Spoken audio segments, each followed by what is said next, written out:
Buenos días, bienvenidos a la entrevista en línea en este lunes 19 de mayo de 2014. Un abrazo a nuestros compatriotas que como siempre nos ven a través de la transmisión en internet www.laprensagrafica.com. Los temas de reflexión están referidos este lunes a la transición de gobierno, el paquete de reformas fiscales enviado por el ministro de Hacienda Carlos Cáceres a la Asamblea Legislativa y los encuentros entre el gobierno entrante del FMLN con los empresarios, además de otros temas que están presentes y que tienen que ver justamente con la coyuntura actual. Vamos a conversar de esto y más con nuestro invitado Luis Cardenal. Él es el presidente de la Cámara de Comercio e Industria de nuestro país. Luis, bienvenidos, un gusto. Gracias. Buenos días. Gracias, William, un gusto estar acá. Muy buenos días a los televidentes. Bueno, perfecto. Creo que vamos a iniciar, Luis, con un tema de fondo, pero antes de entrar a la parte de los detalles que tiene que ver justamente con las reformas tributarias, el paquete fiscal que llevó el ministro de Hacienda a la Asamblea Legislativa, bueno, ahí está incluido toda esta parte de los bienes suntuarios, transacciones mayores de $750 con tarjetas de débito, operaciones financieras en términos generales, muchas cosas que las vamos a ir viendo un poco en detalle, pero en principio hay algo que llama la atención, y se lo comentaba antes de comenzar la entrevista, Luis, y es ¿cómo ocurre este tipo de iniciativas? Pregunto en términos de, ustedes han sostenido reuniones con el gobierno entrante, como empresarios, lo ha tenido también el gobierno entrante con representantes de los partidos políticos, concretamente con el partido Arena, pero este paquete de reformas fiscales, ¿no se consultó con ustedes o ni siquiera hubo alguna deferencia, alguna cortesía de enviarles una propuesta para que ustedes la leyeran? No, para nada, William, y esta es una de las cosas que le hemos señalado nosotros a esta comisión negociadora, y es el hecho de que estamos tratando de generar una nueva instancia de confianza, que hemos llegado, por lo menos en apariencia o en lo que se dice en los discursos, hemos llegado a la conclusión de que para sacar adelante al país lo que se requiere es trabajar en conjunto, mantener un trabajo de un diálogo continuo, pero no solo un diálogo de ir a platicar, sino un diálogo que lleve a compromisos, que lleven a acciones concretas que ayuden en la solución de los problemas nacionales. Este tipo de situaciones se les mencionó, diciéndole, bueno, no hemos ni empezado el diálogo cuando ustedes ya están llevando de manera inconsulta el tercer paquete en estos 5 años de gobierno para aumentar impuestos. Cuando al inicio nosotros habíamos dicho, al inicio de este gobierno, se había señalado la necesidad de llegar a un pacto fiscal. Y el pacto fiscal tiene por lo menos 4 patas. Tiene que ver con el endeudamiento, tiene que ver con la inversión, tiene que ver con el gasto y tiene que ver con los ingresos, que es la parte de los impuestos. Este gobierno lo único que se ha concentrado es en la parte de los ingresos, de subirle impuestos a la gente, pero no ha hecho nada por reducir el gasto y por eso tenemos gastos ahora extraordinarios, a pesar de haber sido el gobierno que tiene más ingresos y que nos ha endeudado más y que es el que ha tenido más cantidad de dinero para llevar adelante su trabajo. Es el gobierno que tiene menos obras concretas que enseñar. ¿Y esto porque se está gastando más de lo que ingresa? Así es. Se está recibiendo en recolección de impuestos cerca de 1.000 millones más. O sea, aquí antes se cobraba 2.000 millones y ahora se cobran 3.900 millones al año. Estamos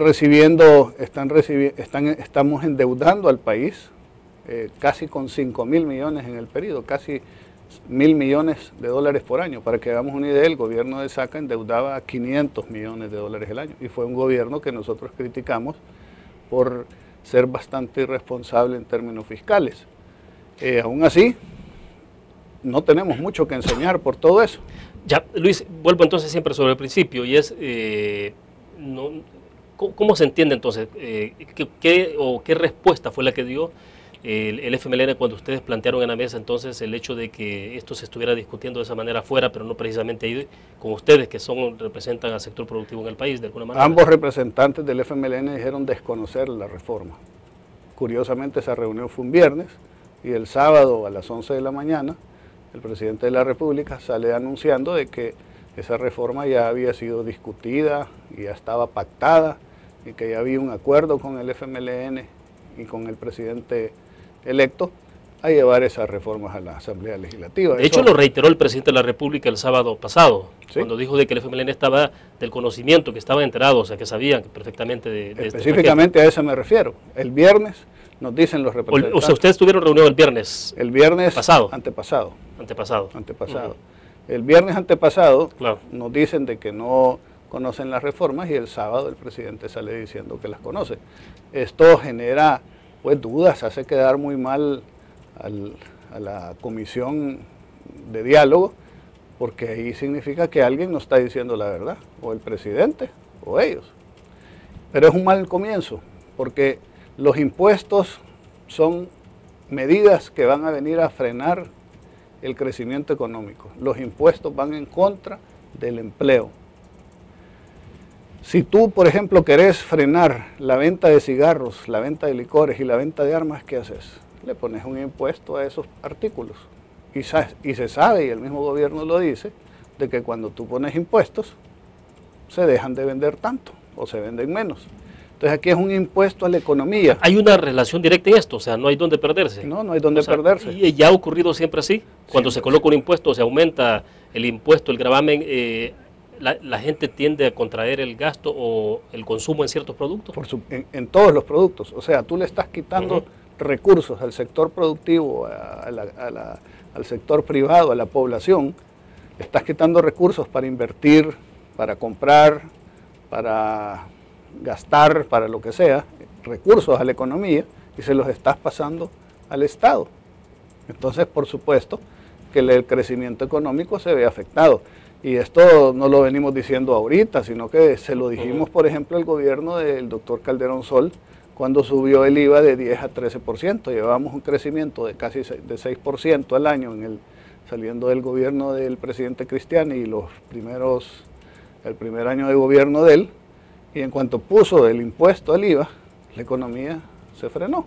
No fue la única razón, no fue el único motivo.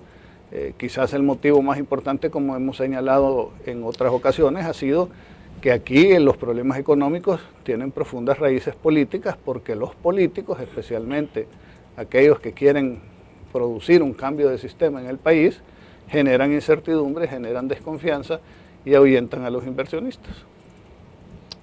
Ahora bien, pero y estas circunstancias, es decir, ¿hay un momento en el que se pueden aumentar impuestos? ¿O siempre habrá siempre hay planteamientos, pero hay momentos, digamos, menos malos que otros. Siempre hay necesidades y los impuestos son necesarios y se llaman impuestos precisamente porque se imponen, pero tienen que ser bien analizados y tienen que ir acompañados de otra serie de medidas para que afecten lo menos posible al crecimiento económico y la generación de empleos. Bien, ¿qué le van a pedir entonces ustedes al FMLN? ¿Un poco más de transparencia en esto, más sinceridad? Digo, porque si nos atenemos a lo que el presidente dijo el sábado anterior, entonces el FMLN, alguien está mintiendo. Así es. Entonces, ¿qué van a hacer ustedes? Bueno, vamos a dividirlo en dos partes. En la instancia del diálogo, por supuesto que nosotros iniciamos pidiéndole franqueza, sinceridad, respeto. Les pedimos de que se discutieran las cosas de manera técnica y no política, que se generaran las instancias para que constantemente tuviéramos una oportunidad de dialogar, para hacer propuestas, para que llegara a acuerdos y entendimientos que lleven a acciones concretas que resuelvan los problemas. Y este tipo de situación pues afecta los niveles de confianza y el buen ambiente en una negociación que todavía necesita construir esa atmósfera de confianza y de que va a dar resultados entre sectores pues que de alguna manera hemos estado viendo las cosas de forma diferente. Porque eventualmente lo que han tenido ustedes son 2 reuniones, ¿no? 2 reuniones, pero esa es una parte. Ahora, en la parte de los impuestos, esa es otra cosa, porque decimos nosotros, miren, hablemos de pacto fiscal, no se puede hablar solo de tener más ingresos si no controlamos el gasto. Aquí ha habido mayores ingresos para el Estado, pero el gasto ha ido aumentando de manera desmedida y nunca hay suficientes ingresos para compensar el gasto. Y decimos gasto porque hay otro componente que se llama inversión, que es que uno ocupa los recursos para comprar o invertir en algo que le va a producir, además de beneficios, una manera en la cual pueda uno pagar el crédito con el cual en ese momento se está haciendo esa obra. Pero aquí obras, repito, no vemos. Nosotros hemos señalado que aquí se recibió el puerto de la Unión terminado hace 5 años y termina este gobierno y lo único que tenemos es promesas de que se va a hacer algo y excusas de que no se hizo porque habían problemas. El aeropuerto, las únicas obras que se ven son las obras de infraestructura vial en la ciudad de San Salvador, que hasta eso uno puede cuestionarse si han estado bien manejadas por las trabazones que se están provocando. Pero aquellos que viajamos al interior del país nos damos cuenta que la infraestructura vial está bien deteriorada. Vámonos aquí nomás al Escalón y vamos a darnos cuenta de la cantidad de hoyos que hay por todos lados, en todas las calles. Ahora bien, pero ¿por qué el dinero se ha ido aumentando, dice usted, y ha habido más ingresos? ¿Por qué no está alcanzando? Bueno, porque ha habido un gasto desmedido y poco eficiente, por no llamarlo de alguna otra manera. Otras personas señalan que aquí ha habido mucha corrupción. Vamos a ver si se investiga la corrupción, si ha habido despilfarro, y eso la gente lo intuye. Ve la cantidad de carros, ve los viajes privados, ve los viajes al extranjero en aviones privados, se rumoran compras de propiedades, de casas y otra gran cantidad de actividades alrededor de la presidencia, de la asamblea, gastos donde se ve obviamente que aquí no hay austeridad, gastos de comidas, gastos de fiestas, gastos de una gran cantidad de cosas que la población siente, de que aquí de verdad hay abuso con el gasto público. Y cuando se habla, por ejemplo, de la inversión que este gobierno ha estado haciendo en todo el tema de programas sociales. Bueno, digo yo, y esto le pido a los televidentes que hagan este análisis, díganme cuál es el resultado. Yo lo que siento es que han habido acciones asistencialistas para atender la pobreza, pero no para resolver el problema de pobreza. Le hago la pregunta a los padres de familia, a los estudiantes y a los maestros. En las escuelas, ¿tenemos un mejor sistema educativo? ¿Están llegando más estudiantes y se están manteniendo en la escuela y cuando salen mejores aprendidos? ¿Salen más capacitados? Si la PAES está a 4.9, la calificación, o 5, pues eso es un rendimiento sumamente mediocre. Pero más allá de eso, sabemos que hay escuelas sin techo, que cuando llueve se les mete el agua, que los pupitres no están ahí, que no hay instrumentos para enseñar, los pizarrones, los yesos, que hay maestros que le dan clases a niños desde 5º grado hasta 1er grado en una misma aula, y que los tienen a todos ahí porque los maestros tienen dificultades, y más importante aún, se sienten seguros los padres de familia cuando mandan a sus hijos, que es lo más valioso que uno tiene, a una escuela. Las escuelas están tomadas por las maras, se han vuelto centros de reclutamiento, no se sienten seguros. ¿Cuántos estudiantes han matado? Ya no digamos en el proyecto afamado de la salud, hay medicinas en los hospitales, reciben buena atención la población, sus operaciones le dicen sí, lo vamos a operar y lo vamos a componer, o le dicen venga dentro de 3 meses, o vaya usted y compre una prótesis, o no lo podemos operar porque no hay sueros o agujas o hilos o lo que sea, como hemos escuchado en tantas ocasiones. Entonces, la inversión debe producir un resultado, y ese resultado no se ve por mucha propaganda que hay, que es otro de los gastos tremendos que han habido aquí. ¿Cuánto gasta este gobierno en propaganda? ¿Cuánto gasta la presidencia de la República en trabajar su imagen a expensas de dejar de hacer obras para la gente? Fíjese que el otro día me decía, el fin de semana me decía un amigo así con una suspicacia interesante, me dijo, este gobierno, me dijo, tiene estilo de marero. ¿Por qué? Le digo yo, bueno, porque con las maras hace tregua y con los ciudadanos honrados les quiere cobrar renta por tener una casa.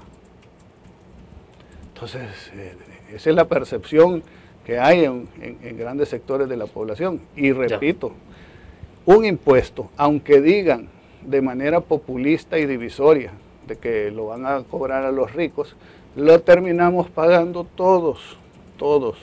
El impuesto siempre se refleja y afecta a toda la población y significa menos empleo, encarecimiento de los productos, menos oportunidades, y la tentación de gobernantes como estos de que sean incapaces de resolver los problemas nacionales y boten el dinero en cosas triviales. Bien, debo hacer la primera pausa comercial. Cuando regresemos un poco, que me explicaras cuál es la percepción que tienen ustedes en términos de cuál será la urgencia de introducir estas reformas fiscales. Y la otra es el secretario técnico entrante, Roberto Lorenzana, advertía o hablaba de la posibilidad de que se pudiera crecer en la economía hasta un 3%, pero bueno, lo que estamos leyendo es que este año estaríamos cerrando a un crecimiento económico del 1.7%, para 2015 incluso puede ser igual o un poquito menor. Hablemos entonces de esas dos cosas cuando regresemos y vamos a ir entrando en detalle a las propuestas. Volvemos.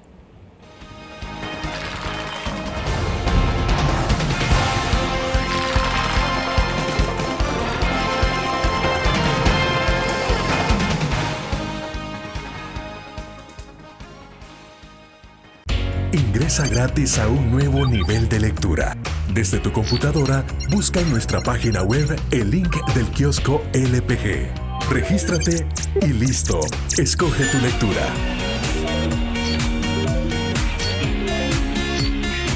En tu tablet, iPhone o Android, ingresa a App Store o Google Play. Busca kiosco LPG. Descarga la aplicación y disfruta de todas nuestras publicaciones digitales. Grupo Dutriz. Multiplicamos la forma de informarte.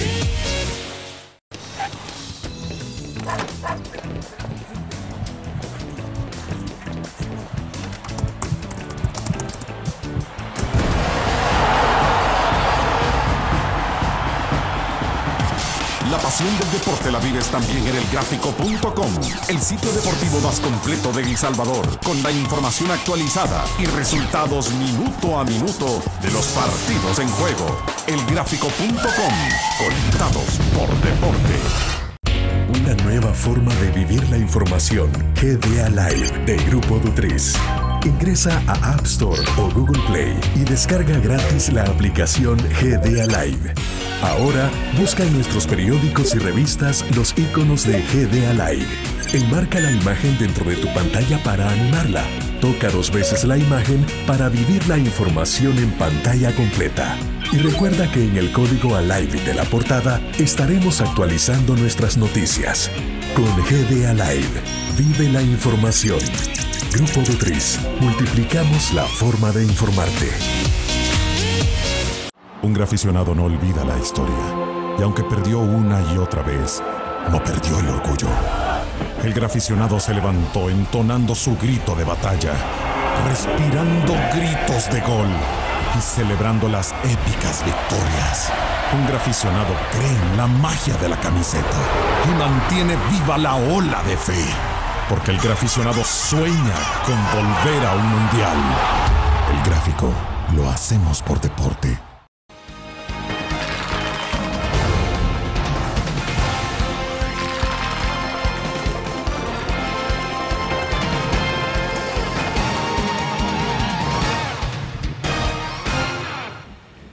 Bien, continuamos en la entrevista en línea conversando con Luis Cardenal, presidente de la Cámara de Comercio e Industria de nuestro país, hablando inicialmente sobre el pliego de paquetes de reforma fiscal que ha presentado el ministro Cáceres ante la Asamblea Legislativa. Luis, preguntaba entonces en el segmento pasado, ¿cuál es la percepción que ustedes tienen en términos de cuál es la urgencia?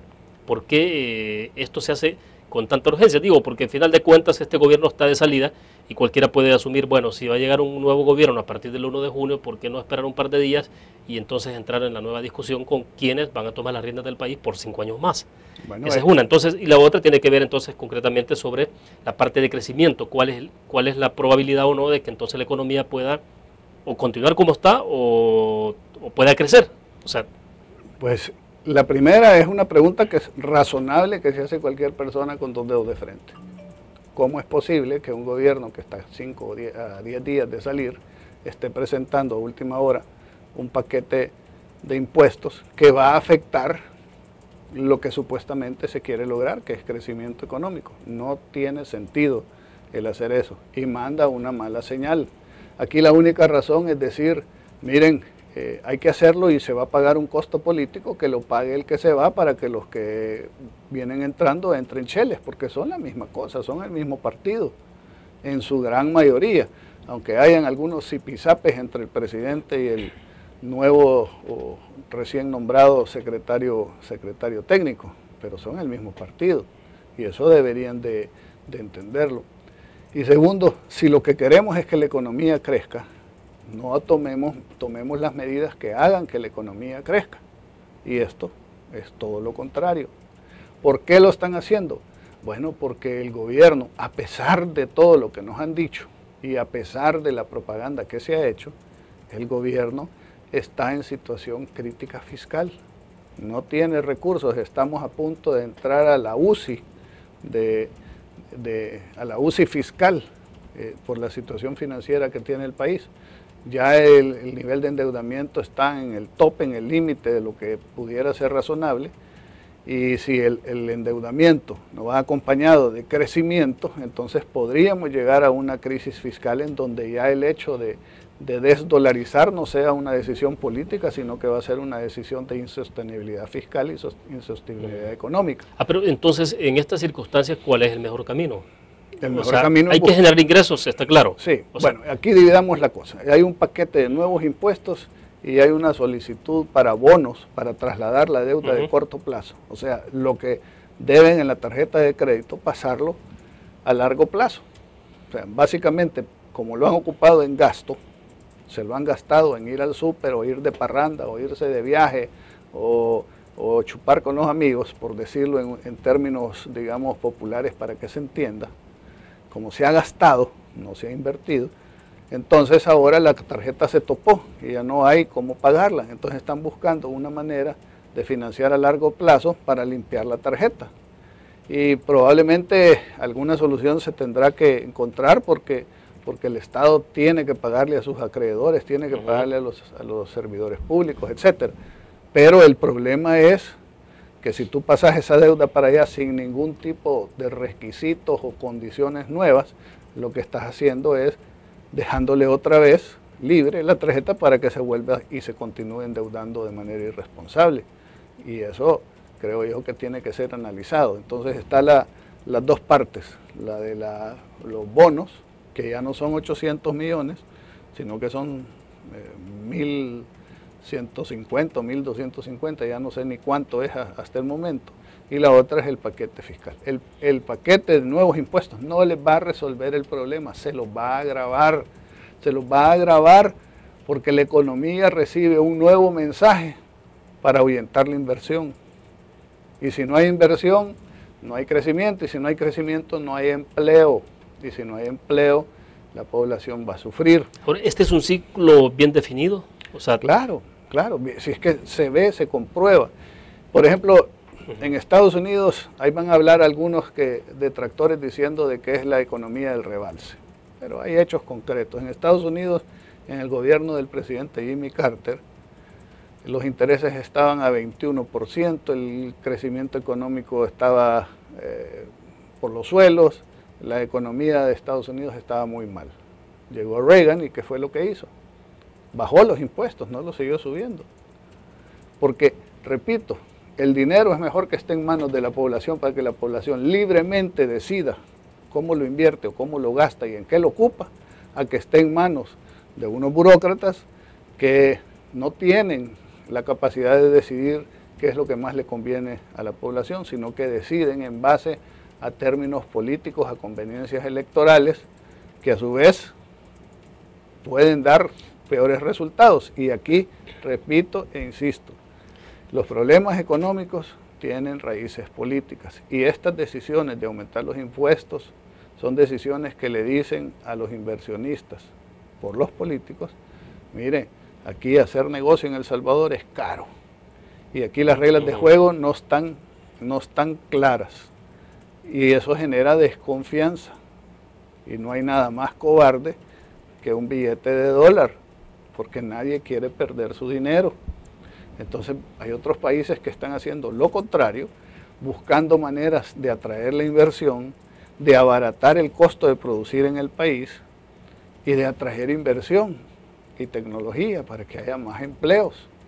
Pero aquí no estamos haciendo eso, aquí hacemos lo contrario y es el mensaje que mandamos con los impuestos. Ahora, ¿no hay forma de pensar entonces de que la economía pueda mejorar? Es decir, en las condiciones que estamos ya está una condición bastante de un crecimiento casi estancado, o sea, no pasamos de los 2 puntos, o sea, de ahí para abajo. Te lo voy a poner más fácil, William. Lo que hemos hecho no ha servido.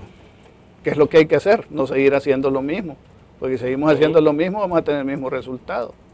Entonces, deberíamos de aprender de las cosas equivocadas que hemos hecho. ¿Y qué es lo que hemos hecho en este periodo? Bueno, nos hemos peleado entre todos, entre los sectores. El presidente todos los sábados se pelea con alguien. Ahora se está peleando con el secretario técnico recién nombrado. Pero todos los sábados se pelea con alguien. Esta es una sociedad dividida y polarizada, donde mensajes como que mire, usted no tiene porque este tiene, y todo es culpa de los ricos, y todo es culpa de los empresarios, y todo es... ¿Qué le dice a los empresarios que son los que invierten y generan trabajo? Miren, aquí no son queridos, aquí no son bienvenidos. Mejor váyase a ver a dónde se va, a dónde lo quieren, porque aquí no lo quieren. Y han puesto, esta sería la tercera vez que aumentan los impuestos en este periodo, y eso para nada más decir 3 cositas. ¿Y qué es lo que ha sucedido? ¿Cuál es el resultado? La inversión no ha venido, la economía no ha crecido y no hay empleos para los salvadoreños. Entonces, ¿qué tenemos que hacer? Algo diferente a lo que hemos venido haciendo.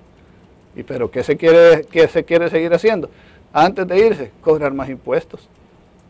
Porque cada vez que tienen problemas de caja, quieren ver cómo los resuelven. Y quiero decirlo con toda propiedad, como se los dijimos anteriormente. Esto de aumentar los impuestos no les resuelve el problema fiscal. En primer lugar, no van a recibir el dinero hasta dentro de quizás un año. Y el problema que tienen, lo tienen ya. En segundo lugar, el impacto de anunciar los impuestos sí les va a afectar ya, porque muchas inversiones que pudieran haberse considerado hacerse para mañana no se van a hacer hasta ver qué es lo que pasa. Entonces, repito, esto es un error. Si queremos que la economía crezca y que genere empleo para la gente, este es un error que ojalá los diputados reflexionen y no lo avalen. O sea, entonces, de lejos no hay ninguna posibilidad de que la economía pueda mejorar si se introduce el paquete. Bueno, o sea, pudiera. 3% no es alcanzable. Pues digamos que no es que sea imposible, pero es más difícil.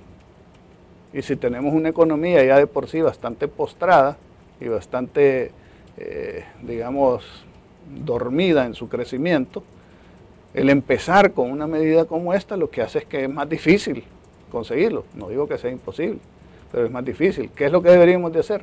Facilitar las condiciones, generar las condiciones que den confianza, que atraigan la inversión, que permitan el crecimiento y que haya trabajo para los salvadoreños. Si hay más trabajo, cada punto que la economía crece, sin mover los impuestos, sin aumentarle los impuestos a nadie, significa de 100 a 120 millones adicionales de dólares adicionales al fisco en materia fiscal. Entonces, con solo que subiera un punto van a tener más recursos que estar subiendo los impuestos. Porque están diciendo que van a recibir 200 millones por esto, pero a la hora que se hacen los cálculos se ve bastante difícil. Dicen que le van a sacar 8 millones de dólares a los periódicos. Yo no sé, pues, porque no conozco, pero habría que preguntarle aquí a la prensa si, suponiendo si son 2 periódicos grandes, si la prensa le va a tocar pagar 3 millones de dólares adicionales en impuestos, suponiendo que el otro paga 3 y 2 millones entre todos los chiquitos. No sé qué esos cálculos que se hacen, pero si las transacciones, este impuesto a las transacciones, en Honduras se hizo. Lo voy a interrumpir, porque sí necesito que entremos un poco más en la materia, en las cosas puntuales. Correcto. Uso de tarjeta de débitos, el caso de las propiedades de bienes suntuarios, ranchos de playa y ese tipo de cosas de lo que se ha hablado. Platiquémoslo entonces ya en detalle, qué impacto va a tener cada una de las medidas, de cómo lo observan ustedes. Regresamos después de la pausa.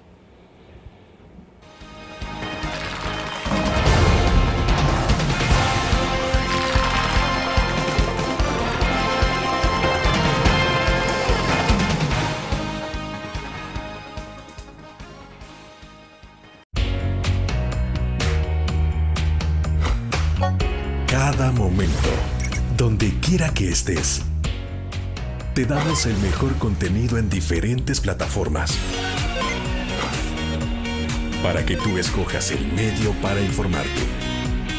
Y ahora con Grupo Dutris Alive, la nueva aplicación digital. Vive la información como una nueva experiencia. Multiplicamos la forma de informarte. Grupo Dutris. Un graficionado no olvida la historia, y aunque perdió una y otra vez, no perdió el orgullo.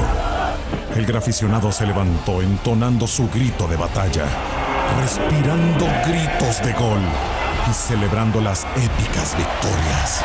Un graficionado cree en la magia de la camiseta y mantiene viva la ola de fe, porque el graficionado sueña con volver a un mundial. El gráfico lo hacemos por deporte. Ingresa gratis a un nuevo nivel de lectura. Desde tu computadora, busca en nuestra página web el link del kiosco LPG. Regístrate y listo. Escoge tu lectura.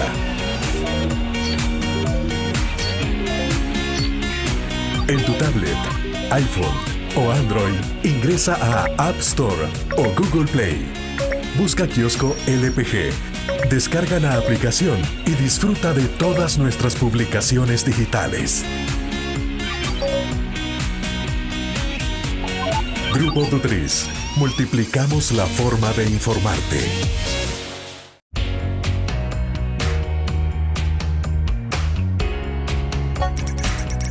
Cada momento, donde quiera que estés, te damos el mejor contenido en diferentes plataformas. Para que tú escojas el medio para informarte. Y ahora con Grupo Dutris Alive, la nueva aplicación digital. Vive la información como una nueva experiencia en tu periódico. Multiplicamos la forma de informarte.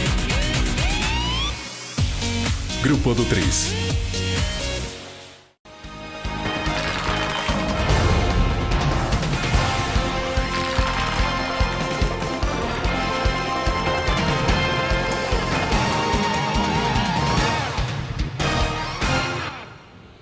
Bien, continuamos en la entrevista en línea conversando con Luis Cardenal, presidente de la Cámara de Comercio e Industria de El Salvador. Luis, entonces, vamos a ver, en términos de las medidas puntuales, son varias iniciativas. Al final, inicialmente se hablaba de que eran 3, pero bueno, son más. Y al final esto tiene mucho más alcance. Tarjeta de débito, teníamos a Rodolfo Parker la semana pasada, el pasado viernes, y él nos decía que de acuerdo a la lectura que él hace como abogado de la normativa que tiene que ver con tarjeta de crédito, hay un atarrayazo que va más allá de eso. O sea, que incluye las transacciones con tarjetas de crédito. No sé, es su interpretación y es como abogado lo planteaba. Pero bueno, está hablando de eso, el caso de las propiedades o bienes suntuarios, suntuosos, como se le llame, también se plantea ahí como, bueno, él mismo lo decía, Rodolfo, decía, pero si es que si me dicen de que en el caso específico de la gente que tiene esas propiedades, pues uno pensaría que hasta ahí, pues quizás hay que pagar más, ni modo. Pero decía, esto va más allá, o sea, al final lo han hecho para todos los bienes urbanizables. Pero bueno, ¿ustedes han hecho un estudio detallado de cada propuesto? Todavía no, porque el ministro de Hacienda, hay que decirlo, presentó esto en detalle hasta el pasado jueves en la Asamblea Legislativa. Y recibimos nosotros el viernes y lo estamos analizando, pero ocupemos un par de ejemplos. Dicen, no, esto va a afectar solo a los ricos y no a los pobres. Las transacciones financieras van a afectar a todos. Va a aumentar el costo de hacer negocio. Aquellas empresas que puedan, lo van a trasladar al costo de sus productos y el consumidor va a acabar pagando siempre más. ¿A quién va a afectar eso? Al consumidor, al pueblo. A las que no pueden trasladarlo, ¿qué es lo que va a suceder? Bueno, se incrementa el costo de las cosas, uno vende menos, no crece, no invierte, quiebra, despide gente. ¿A quién va a afectar eso? Al pueblo. Claro que el empresario o al rico o al que sea lo va a afectar, pero al final, ¿quién lo termina pagando? El pueblo. Y eso entendámoslo porque así es. Entonces ese mensaje divisorio, polarizador, poco cristiano, que no le trae nada bueno al país, pues deberíamos de apartarlo. Pero vamos al ejemplo sigamos en el ejemplo de los aspectos financieros, transacciones financieras.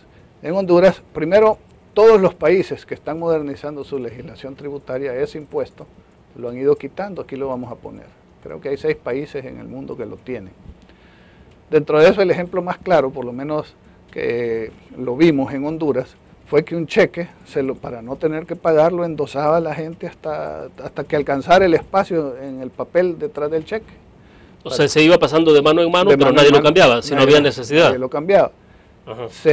Se manejaba, los negocios bancarios disminuían porque la gente prefería hacer transacciones en efectivo y no depositar el dinero en el banco, ni sacar dinero del banco, porque eso tenía un costo. O sea, hay un efecto en desbancarizar. Hay un efecto en desbancarizar, sí. Hay un efecto, tiene que haberlo, y vamos a ver si no hace sentido eso, si no tiene sentido eso. Ahora, con las propiedades, ¿qué nos dijeron al comienzo?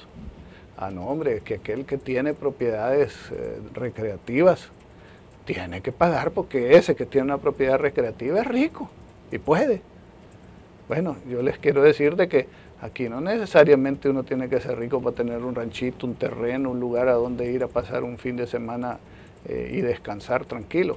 Que conste que el que tiene esos terrenos también genera empleo porque le da al cuidador y tiene que comprar productos para mantenerlo, etcétera. Pero vaya, digamos, hacen esa visión. Pero hoy cuando vemos la ley resulta que le van a cobrar impuestos hasta por la casa donde uno vive y le van a sumar todas las propiedades que tiene su familia y esas se le van a poner en una huaca y usted va a tener que pagar impuestos sobre eso, además de los impuestos que ya le paga la alcaldía, además del impuesto de renta que ya paga, además del IVA que ya paga.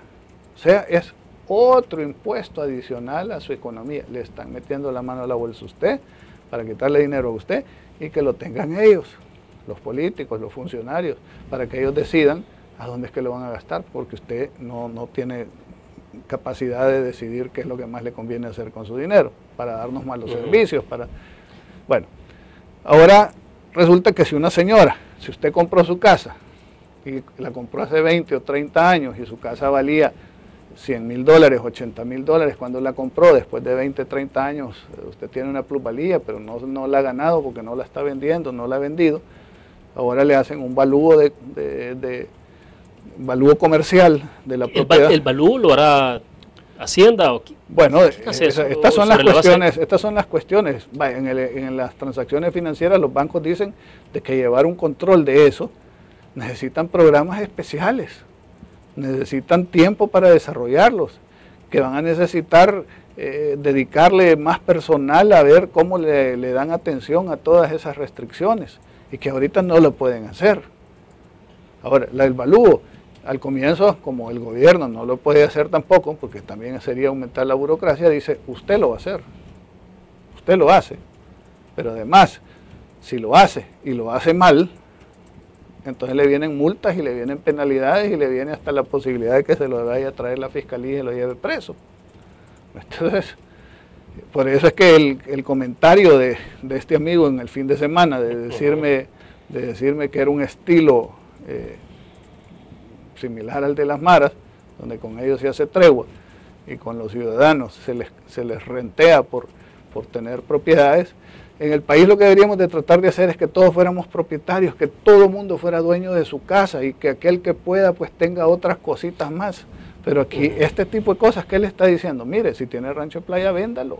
Ahora, Luis, cuando se insiste, por ejemplo, en el hecho de que supuestamente El Salvador es uno de los países que tiene la más baja carga fiscal. Es falso, yo diría mentira.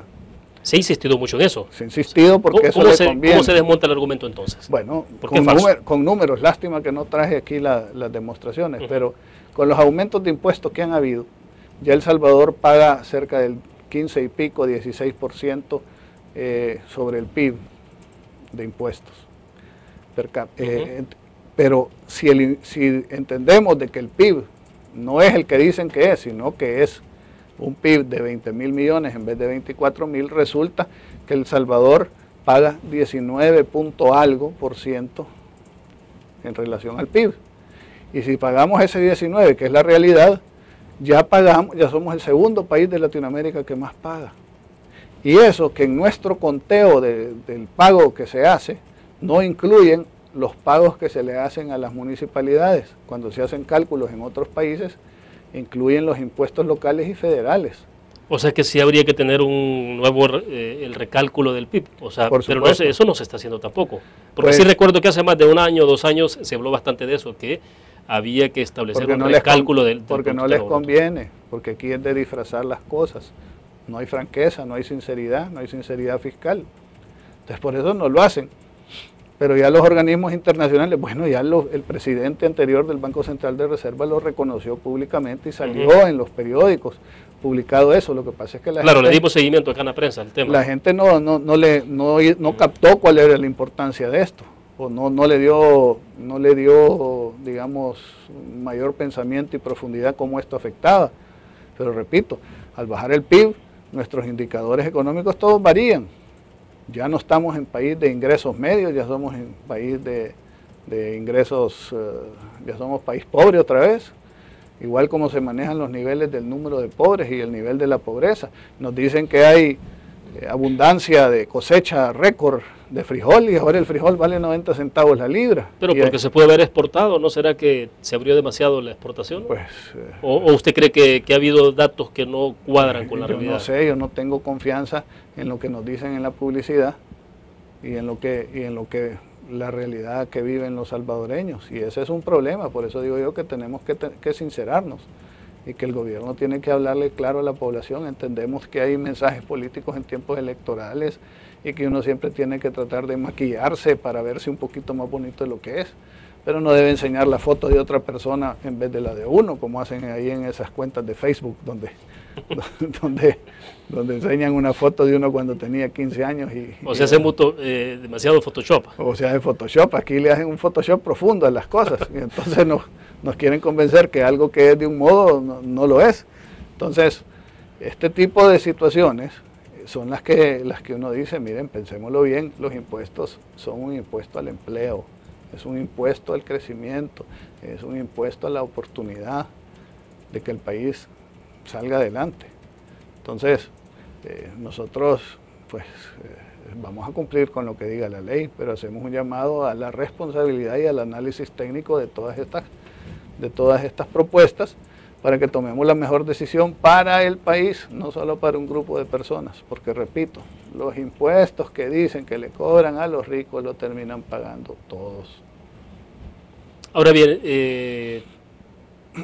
pero bueno, el paquete de reforma fiscal está en discusión en la Asamblea Legislativa, al final está en manos de los diputados. Sí, pero los diputados supuestamente representan al pueblo, y yo creo que el pueblo va a seguir de cerca quiénes son los que votan, ahora que ya se vota por rostro, quiénes son los que votan para castigar más al pueblo y para castigar la economía y para quitarnos posibilidades de crecer, y quiénes son los que votan de manera responsable. Ahora, al sector empresarial, al sector privado en el país, no se le ha presentado en absoluto ninguna de estas iniciativas. No. Tampoco se les ha dicho si les van a llamar a la Asamblea Legislativa a que puedan dar opinión, o sea. Tampoco, pero es difícil hablar de estos temas cuando le dan a uno 15 minutos para hablar con una comisión en donde la misma polarización política que hay al interior de la Asamblea y de las comisiones hace difícil que uno se sincere y pueda hablar con toda propiedad al respecto. Entonces, pues si nos llaman vamos a ir y vamos a tratar de expresar cuáles son nuestros puntos de vista.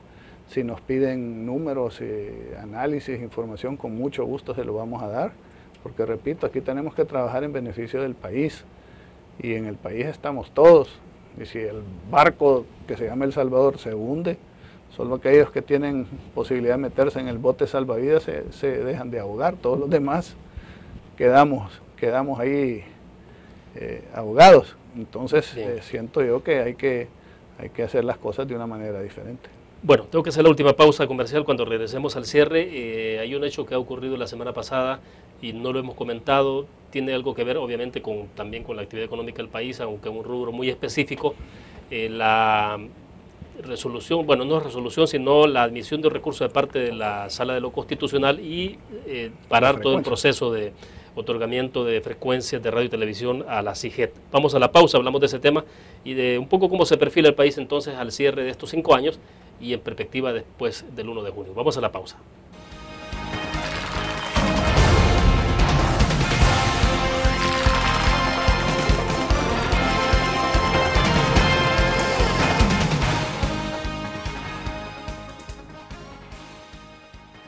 Ingresa gratis a un nuevo nivel de lectura. Desde tu computadora, busca en nuestra página web el link del kiosco LPG. Regístrate y listo. Escoge tu lectura.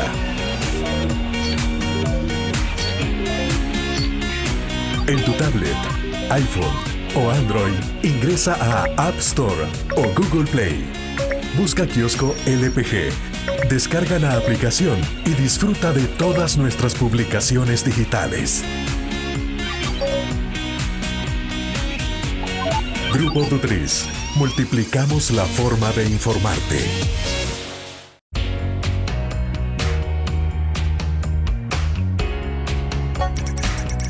Cada momento, donde quiera que estés, te damos el mejor contenido en diferentes plataformas.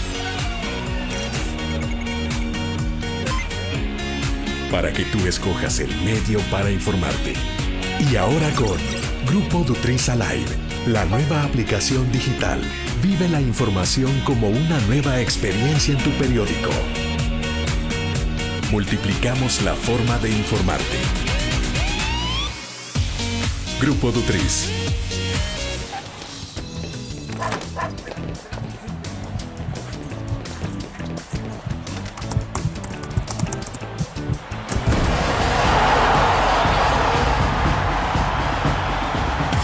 La pasión del deporte la vives también en elgráfico.com, el sitio deportivo más completo de El Salvador, con la información actualizada y resultados minuto a minuto de los partidos en juego. Elgráfico.com, conectados por deporte. Una nueva forma de vivir la información. GDA Live de Grupo Dutris. Ingresa a App Store o Google Play y descarga gratis la aplicación GDA Live. Ahora, busca en nuestros periódicos y revistas los iconos de GDA Live. Enmarca la imagen dentro de tu pantalla para animarla. Toca 2 veces la imagen para vivir la información en pantalla completa. Y recuerda que en el código Alive de la portada estaremos actualizando nuestras noticias.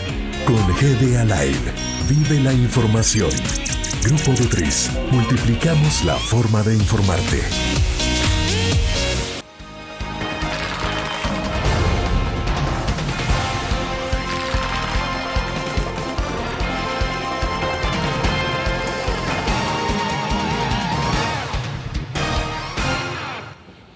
Bien, estamos al cierre de la entrevista en línea. Luis, muy rápidamente, en la parte de la decisión que ha habido desde la Sala de lo Constitucional que ha detenido este proceso mientras hay una resolución definitiva, el proceso de subasta de frecuencias de radio y televisión, un poco cómo lo han interpretado ustedes, cómo ha sentado esto. Ahí hay varios mensajes importantísimos.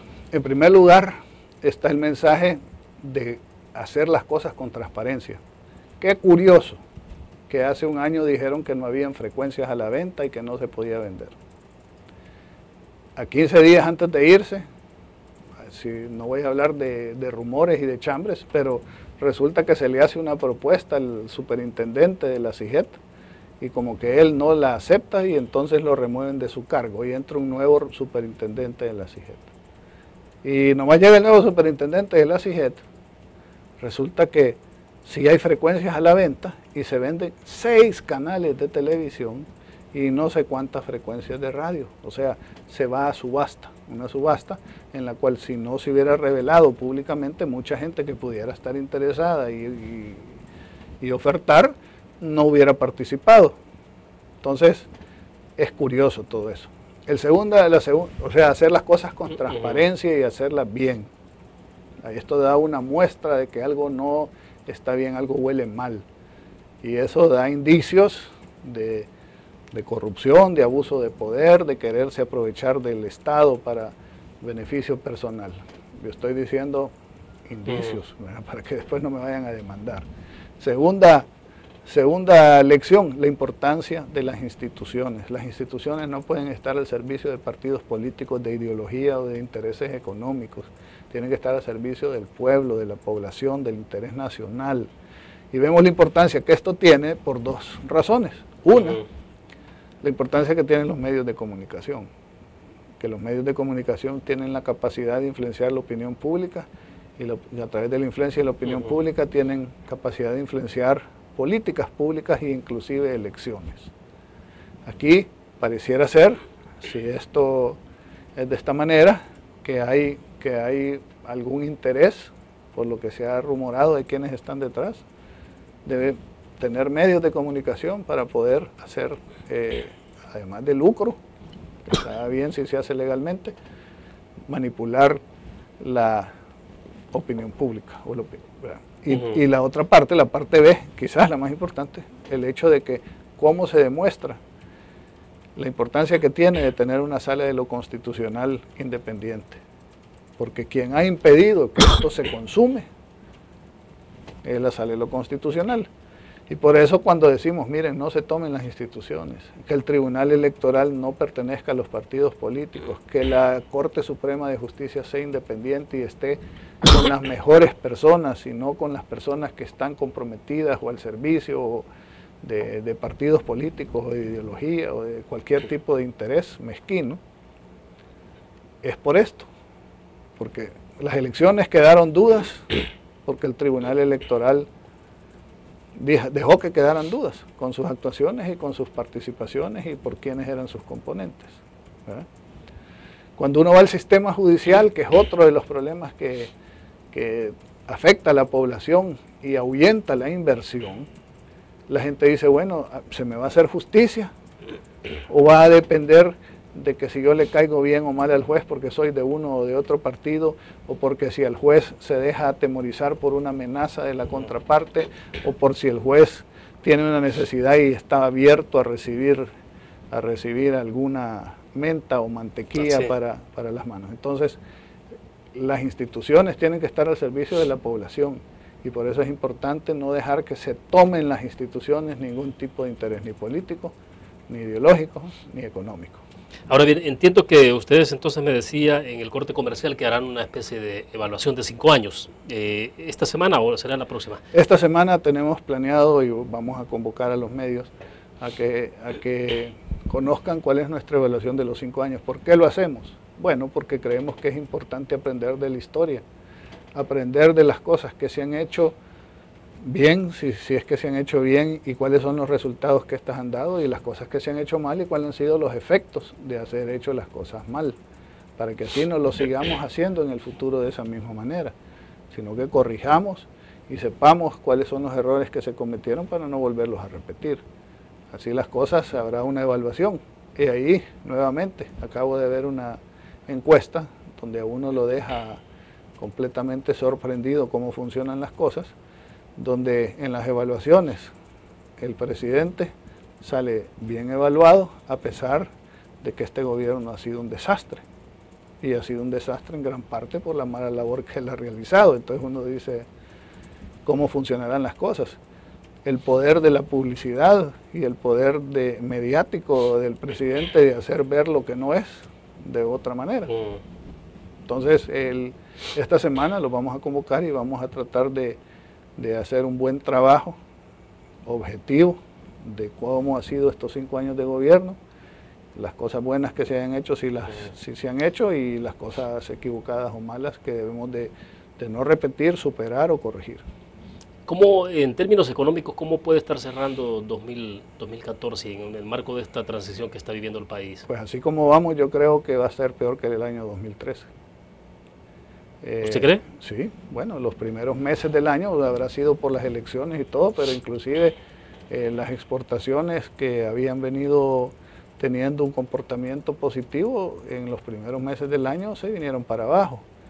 No vemos que haya algo importante, una inversión importante o que haya una actividad económica importante, a pesar de lo que dice el secretario técnico actual, que cuando uno lo escucha, uno se queda hasta atolondrado, porque dice, aquí van a haber inversiones de 1.000 no sé cuántos millones, va a venir el Fomilenio, va a venir no sé qué, pareciera que él está diciendo, y creo que eso es peligroso y tiene que tener cuidado el nuevo gobierno, de que les están pintando una foto que ya le dan todo masticado y listo solo para ir a traer, ya la fruta está ahí lista solo para irla a recoger.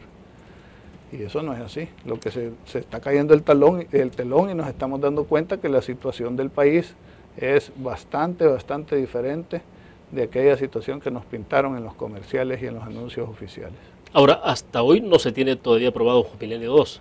Fomilenio 2, Bueno, los socios para crecimiento. ese es un buen ejemplo, William. Los acuerdos, sí, los socios público-privados todavía no están funcionando, o sea, como tal. Ese es un buen ejemplo. Analicémoslo de manera objetiva y técnica.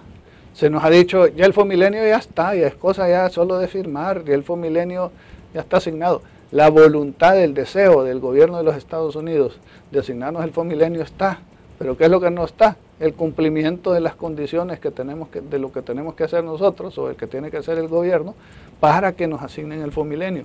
Ni siquiera han tenido la capacidad en este gobierno, a pesar de todo lo que han anunciado, de firmar el Fomilenio por cosas sencillas. La ley de lavado, la ley de APP, son cosas sencillas que pudieran resolverse en la Asamblea Legislativa. Ahora, el Fomilenio 1 fue aprobado durante la administración de Elías Antonio Saca, ¿no? Sí, correcto. Y terminó ejecutándolo este gobierno. Terminó terminándolo, porque empezó a ejecutarse en el gobierno anterior, claro, y este gobierno lo terminó. Yo no quiero que se piense que el Fomilenio es la solución a todos nuestros problemas, no, ni es por unos montos que puedan resolver los problemas que tenemos, son 200 o 300 millones de dólares en un periodo que puede durar 5 años, no es. Pero el hecho del Fomilenio manda un mensaje importante de optimismo, de que hay un proyecto, que hay una visión de qué es lo que se va a hacer en toda la zona costera del país, y eso despierta el entusiasmo de los inversionistas, y la idea es que sea un detonador de inversiones. Pero no hemos logrado eso, y además a esos inversionistas no va a bastar con que el Fomilenio haga una parte del trabajo, se requiere mandarle el mensaje de que las condiciones del país son favorables a la inversión, que el inversionista es bienvenido y que hacer negocios en El Salvador se puede hacer de manera competitiva. Ahora, pero mientras tanto no se ha modernizado todavía el aeropuerto internacional y el puerto de la Unión sigue sin es que eso es precisamente lo que te digo. Hablar es fácil, hacer es más difícil. Demostrar con hechos y con obras es lo que tendríamos que exigirle nosotros a los políticos. Nuevamente pregunto, ¿qué obra de importancia o de magnitud se ha hecho? El puerto lo encontraron terminado. Casi un año pasó terminado en el gobierno de Saca, y como no había acuerdo político, porque el FMLN y otros partidos cercanos a él se oponían a la concesión, no se concesionó, lo recibieron. Pasados 5 años y lo único que tenemos son promesas. La energía en El Salvador es de las más caras. Nos impide ser competitivos en muchos aspectos productivos. ¿Qué ha pasado? ¿Se han construido las hidroeléctricas o tenemos el hoyo del Chaparral y cuestionamientos terribles con respecto a todo lo que está sucediendo en la industria energética y la INE con indicios de que ahí las cosas tampoco están bien? ¿En qué área? Díganme. Educación tampoco, salud tampoco, seguridad. Han tenido recursos. Y alguien hacía un análisis el otro día bien puntual, que te lo quiero dejar así como de tarea para que tú lo investigues. ¿Cuál ha sido bueno, han habido 3 gabinetes de seguridad. Ahora, 5 años después, estamos peor que hace 5 años, como lo querramos ver. Porque no solo son los homicidios, son las rentas, son las extorsiones, claro, son todas. Pero, ¿cuál es la política que vemos? 15,000 no sé cuántos capturados, dicen. ¿Cuántos llegan a ser condenados?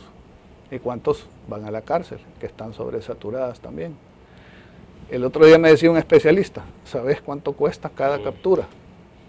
Por lo menos $1,000. De investigación de los policías que van, de las patrullas que los buscan, del no sé qué, de llevarlos a la cárcel, de no sé qué, preparárselo al fiscal, de tenerlos en la Bartolina, de ponerles un defensor privado y todo, para que salgan. Estaríamos hablando de que dicen que la policía no tiene botas, no tiene armas, no tiene... Y la policía está gastando 15,000 capturados, por 1,000 serían $15 millones en hacer nada, un show para engañar a la población. Con $15 millones creo yo que bien podrían hacer bastantes cosas más. Bueno, perfecto, se nos ha terminado el tiempo, pero bueno, viene la semana de balances y habrá que platicar mucho de estos temas para saber cómo cerramos en el quinquenio y lo que se aproxima en el futuro. Gracias, Luis. Muchísimas gracias. Muy amable. Muy buenos días. Bien, perfecto. Terminamos de esta manera la entrevista en línea. Gracias a ustedes que nos acompañaron. Nos vemos mañana a 7 en punto de la mañana con la transmisión de la entrevista en línea.